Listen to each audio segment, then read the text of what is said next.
Hi folks, I'm Ashraf Ingora. I'm a language and soft skill trainer, life business and parenting coach. English breakfast with Ashraf में आज हम proposal या suggestion, प्रस्ताव या सुझाव का पार्ट 2 का अध्ययन करेंगे। इनके स्ट्रक्चर्स देख लें। Formula let plus us plus infinitive without to, जिसको शॉर्ट में लेट्स भी कहते हैं। दूसरा फॉर्मेशन है let plus us plus infinitive without to, उसके बाद क्वेश्चन टैग आएगा शैल बी। ध्यान रखें, let him, let her, let them या लेट प्लस नाउन से आज्ञा का बोध होता है, जबकि लेट अस, लेट्स से प्रस्ताव का बोध होता है। एग्जांपल से समझ में आएगा। लेट हिम प्ले, उसे खेलने दो, या आज्ञा है। लेट्स प्ले, चलो खेलें, ये प्रस्ताव है।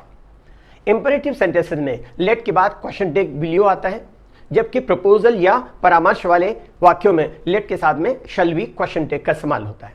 एग्जाम्पल देखेंगे, let him play will you, मतलब ये होता है कि उसे यहाँ खेलने दो, है ना। फिर कहते हैं लेट्स प्ले शैल वी, ये प्रस्ताव का बोध होता है। यहाँ पर चलो खेलें, है ना, इस तरह। यहाँ क्वेश्चन टैग शैल वी का अर्थ होता है ना, है कि नहीं, या है या नहीं। वाक्य में क्वेश्चन टैग का इस्तेमाल हो या ना हो, वाक्य का अर्थ वही रहता है। जैसे एग्जांपल कुछ कर लें, चलो अभी बाहर जाएं और बाद में खाएं। Let's go out now and eat afterwards, चलो इसे किसी और समय करें। Let's do it another time, चलो एक समय में एक समस्या से निपटे। Let's attack one problem at A time, चलो फिर से शुरू करें।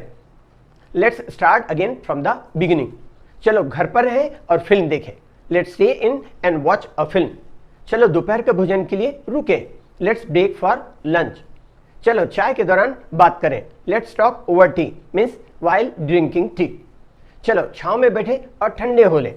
Let's sit in the shade and keep cool, चलो जश्न मनाएं और खर्च भाड़ में जाए। Let's celebrate and damn the expenses, चलो इसको आधा आधा बांटे। लेट्स स्प्लिट दिस 50-50, चलो कोई हड़बड़ी में फैसला न लें। Let's not make any hasty decision, चलो घर चले, मेरी हड्डियां कांप रही हैं। Let's go home I am chilled to the bone means बहुत ठंड लग रही, वेरी कोल्ड। चलो टैक्सी लें और खर्च पर ध्यान न दें। Let's take a taxi and blow the expense means never mind the expense, चलो अपने भेदभाव भूल जाएं और दोस्त हो जाएं। Let's forget our differences and be friends, चलो इस मूर्खतापूर्ण बहसबाजी को खत्म करें। Let's have done with silly argument, चलो दोपहर का भोजन कर लें ताकि हम फुर्सत से बात कर सकें। Let's have lunch so we can talk at leisure, चलो औपचारिकताओं को छोड़ें, कृपया मुझे दीपक पुकारें। Let's drop the formalities, please call me Deepak, चलो सिनेमा चले, इस हफ्ते अच्छी फिल्म लगी है। Let's go to the cinema, there is a good film on this week, चलो वापस चलें, तुम्हारे माता पिता अब तक बहुत चिंतित हो रहे होंगे। Let's go back, your parents must be getting frantic by now.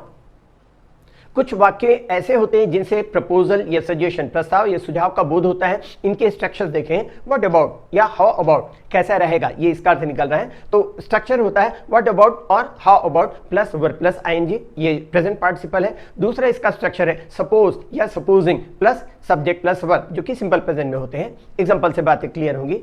टहलने के लिए जाना कैसे रहेगा, what about going for a walk या how about going for a walk, या suppose we go for a walk, supposing we go for a walk. कुछ देर आराम करना कैसे रहेगा, what about taking rest for some time, how about taking rest for some time, suppose we take rest for some time, supposing we take rest for some time. Picnic मनाना कैसे रहेगा, what about enjoying a picnic, how about enjoying a picnic, suppose we enjoy picnic, supposing we enjoy picnic.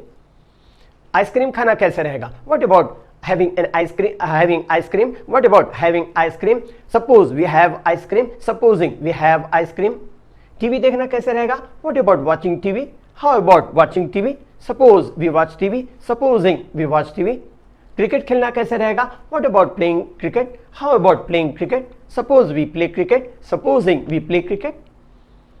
आगे देखिएगा, कुछ sentence structure ऐसे होते हैं जिनसे सलाह सुझाव मांगने का बोध होता है। इनके स्ट्रक्चर देखेंगे। Imperative plus what, who, which, where, when, how plus infinitive. Example देखिएगा, मुझे बताएं कि क्या लिखूं, tell me what to write, मुझे दिखाएं कि इसे कैसे करूं, show me how to do it, मुझे दिखाएं कि इसे कैसे खोलूं, show me how to open it, मुझे सलाह दें कि कौन से डॉक्टर से परामर्श लूं, advice me which doctor to consult, मुझे बताएं कि ऐसी अवस्था में क्या करूं, tell me what to do in this situation, मुझे सलाह दें कि अंग्रेजी कैसे सीखूं, suggest me how to learn English, मुझे बताएं कि वह लड़की कौन है, tell me who that girl is, मुझे बताएं कि वह क्यों नाराज है, tell me why he is annoyed, मुझे सलाह दें कि कौन सी किताब खरीदूं। Suggest me which book to purchase. मुझे बताएं कि इसे किसे दिखाऊं। Tell me who to show it. मुझे बताएं कि किस रास्ते से जाऊं। Tell me which way to go. मुझे दिखाएं कि उसका घर कहां है। Show me where her house is. अब कुछ ऐसे सेंटेंस स्ट्रक्चर का अध्ययन करेंगे जिसमें यह सुझाव दिया गया है कि कोई कार्य करने का उचित समय या तरीका है। इनके स्ट्रक्चर देखें।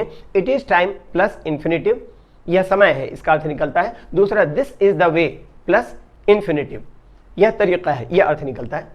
ध्यान दें कि ऐसे सेंटेंस स्ट्रक्चर में राइट टाइम, करेक्ट टाइम या प्रॉपर टाइम जैसे शब्दों का इस्तेमाल नहीं करना चाहिए, लेकिन जोर देकर कहने के लिए इट इज हाई टाइम का इस्तेमाल किया जा सकता है। अब देखिए एग्जांपल से, यह हिंसा को रोकने का समय है। It is time to put a stop to the violence. यह माफ करने और भूल जाने का समय है। It is time to forgive and forget. यह रोने का समय नहीं है। It is no time to cry. यह बहस करने का समय नहीं है। It is no time to argue. यह नौकरी पाने का तरीका है। This is the way to get the job. यह कड़ी मेहनत करने का वक्त है। It is time to work hard. यह पैसा कमाने का तरीका है। This is the way to earn money. यह सम्मान पाने का तरीका है। This is the way to earn reputation. यह कामयाब होने का तरीका है। This is the way to get success. यह सड़क में होने वाले अपराध के प्रतिरोध करने का समय है। It is time to fight back against street crime. यह अच्छी वर्क कला विकसित करने का समय है। It is time to develop good communication skill. कुछ सेंटेंस स्ट्रक्चर से यह भाव व्यक्त होता है कि कुछ करना बेकार है या कुछ करने से कोई फायदा नहीं। इनके स्ट्रक्चर्स होते हैं इट इज नो यूज या इट इज नो गुड, जिसका अर्थ होता है बेकार या कोई फायदा नहीं, plus verb plus ING. Sentence देखिएगा, बारिश में खेलना बेकार है। It is no use playing in the rain या it is no good playing in the rain. अब रोना बेकार है, इसका मतलब अब रोने से कोई फायदा नहीं। It is no use crying now. It is no use no good crying now, दोनों में से कोई भी यूज कर सकते हैं। अब पछताना बेकार है, अब पछताने से कोई फायदा नहीं। It is no use regretting now. It is no good regretting now. अब उसे डांटना बेकार है, मतलब अब उसे डांटने से कोई फायदा नहीं। It is no use scolding him now. It is no good scolding him now. अब वहां जाना बेकार है, मतलब अब वहां जाने से कोई फायदा नहीं। It is no use going there now. It is no good going there now. अब डॉक्टर को बुलाना बेकार है, मतलब अब डॉक्टर को बुलाने से कोई फायदा नहीं। It is no use calling a doctor now. It is no good calling a doctor now. अब उसे सलाह देना बेकार है, अब उसे सलाह देने का कोई फायदा नहीं। It is no use advising him now या it is no good advising him now. English के लिए आप मेरे channel English breakfast with Ashraf and soft skill के लिए Ashraf the mover and shaker को लाइक, शेयर एंड सब्सक्राइब करें। कमेंट सेक्शन में कमेंट करें, बेल आइकॉन प्रेस करें और मेरी बुक जरूर पढ़ें। Thanks for watching.